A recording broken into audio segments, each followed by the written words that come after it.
আসসালামু আলাইকুম, welcome to Salma's kitchen. আজকে আমি তৈরি করব পাঁচমিশালি ডাল দিয়ে পটল। পাঁচমিশালি ডাল দিয়ে পটল রান্না করতে এখানে আমি আধা কেজি পরিমাণ পটল খোসা ছাড়িয়ে বিচিটা ফেলে দিয়ে এরকম চিকন চিকন করে কেটে নিয়েছি।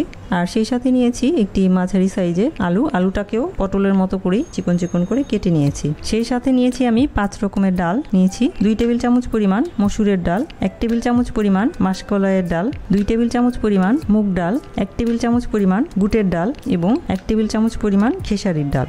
এখন আমি সবগুলো ডালকে একটা মিক্সিং বোলে নিয়ে নিচ্ছি মসুরের ডাল, বুটের ডাল, মাসকলাইয়ের ডাল, খেসারির ডাল এবং মুগ ডাল।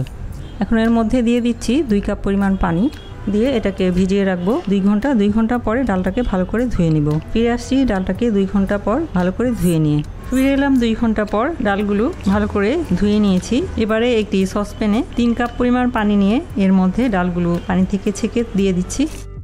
সেই সাথে দিয়ে দিচ্ছি আধা চা চামচ পরিমাণ লবণ, দিয়ে চুলা জ্বালিয়ে দিলাম। দিয়ে এখন অপেক্ষা করব বলক আসা পর্যন্ত।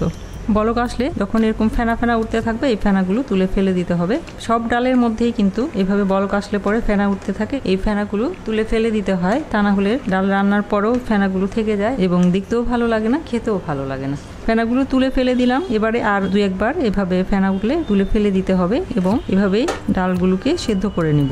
ফিরে এলাম প্রায় 20 মিনিট পর। এরই মধ্যে ডালগুলো সেদ্ধ হয়ে গেছে। বুটের ডালটা সেদ্ধ হয়ে গেছে, তার মানে সবগুলো ডালই সেদ্ধ হয়ে গেছে। এবার এই সসপ্যানটা পাশের চুলায় রেখে দিচ্ছি, দিয়ে বাকি রান্না শুরু করছি। এখন মূল রান্নায় চলে এলাম। কড়াইতে 3 টেবিল চামচ পরিমাণ তেল দিয়ে তেলটা গরম করে নিচ্ছি। তেল গরম হয়ে গেলে দিয়ে দিব একটি ছোট সাইজের তেজপাতা, আধা চা চামচ পরিমাণ আস্ত জিরা এবং 2টি কাঁচামরিচের ফালি। অপেক্ষা করব ফোড়ন আসা পর্যন্ত।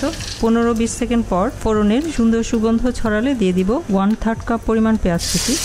পেঁয়াজ কুচিটাকে হালকা বাদামি করে ভেজে নেব। পেঁয়াজ কুচি হালকা বাদামি হয়ে গেলে দিয়ে দিব 1 চা চামচ পরিমাণ আদা এবং রসুন বাটা, 1 চা চামচ পরিমাণ ধনিয়ার গুঁড়া, আধা চা চামচ পরিমাণ হলুদের গুঁড়া, আধা চা চামচ পরিমাণ লাল মরিচের গুঁড়া এবং আধা চা চামচ পরিমাণ লবণ। লবণটা এ পর্যায়ে কমই দিলাম, পরবর্তীতে যদি লাগে তাহলে আবার দিব। সেই সাথে দিয়ে দিচ্ছি 1/4 কাপ পরিমাণ পানি, যাতে মশলাটা পুড়ে না যায়। এবার মশলাটাকে ভালো করে কষিয়ে নিব। মশলা কষানো হয়ে গেলে দিয়ে দিব কেটে রাখা আলুগুলোকে আগেই পানিতে ভিজিয়ে রেখেছি, কারণ আলু কাটার সাথে সাথে কিন্তু কালো হয়ে যায়, সেজন্য পানিতে ডুবিয়ে রাখলে আর আলুটা কালো হয় না। নেড়ে চেড়ে মশলার সাথে মিলিয়ে নিলাম। এখন ঢাকনা দিয়ে রান্না করব 3 মিনিট। এর মাঝে ঢাকনা তুলে 2 বার নেড়ে দিব। ফিরে আসছি 3 মিনিট পর। ফিরে এলাম 3 মিনিট পর, ঢাকনা তুলছি। আলুটা নেড়ে নিলাম। এ পর্যায়ে দিয়ে দিব কেটে ধুয়ে রাখা পটল কুচি। এখন পটলটাকে আলু এবং মশলার সাথে মিলিয়ে নিলাম। এখন ঢাকনা দিয়ে আবারও রান্না করব 3 মিনিট। ফিরে আসছি আবারও 3 মিনিট পর।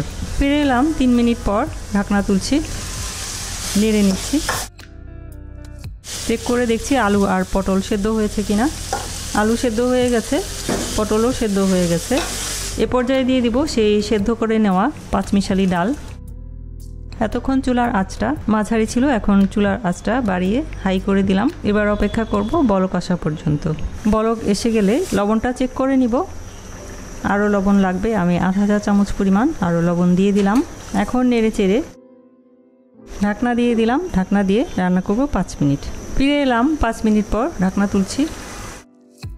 চুলার আঁচটা এবারে মাঝারি করে দিলাম।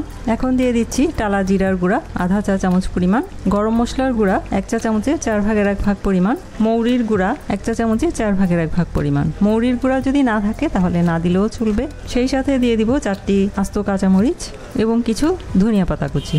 সব কিছু একসাথে মিলিয়ে নিব। এখন ঢাকনা দিয়ে অপেক্ষা করব 3 মিনিট। ফিরে আসছি 3 মিনিট পর। 3 মিনিট পর ঢাকনা তুলে ফেলছি। রান্না হয়ে গেছে, চুলা বন্ধ করে দিচ্ছি। এখন পরিবেশন করছি। তৈরি হয়ে গেল পাঁচমিশালি ডাল দিয়ে পটলের তরকারি। এভাবে আমরা পাঁচমিশালি ডাল দিয়েও পটলের তরকারি খুবই মজা করে রান্না করতে পারি এবং এটা গরম ভাত, রুটি, পরোটা এ জাতীয় খাবারের সাথে খেতে খুবই ভালো লাগে। তো আশা করছি পাঁচমিশালি ডাল দিয়ে পটলের এই রেসিপিটা আপনারা বানিয়ে খাবেন এবং আশা করছি ভালো লাগবে। ভিডিওটি দেখার জন্য এবং এতক্ষণ সাথে থাকার জন্য অসংখ্য ধন্যবাদ। সবাই খুব ভালো থাকবেন। আমার আর আমার পরিবারের জন্য দোয়া করবেন। আল্লাহ হাফেজ।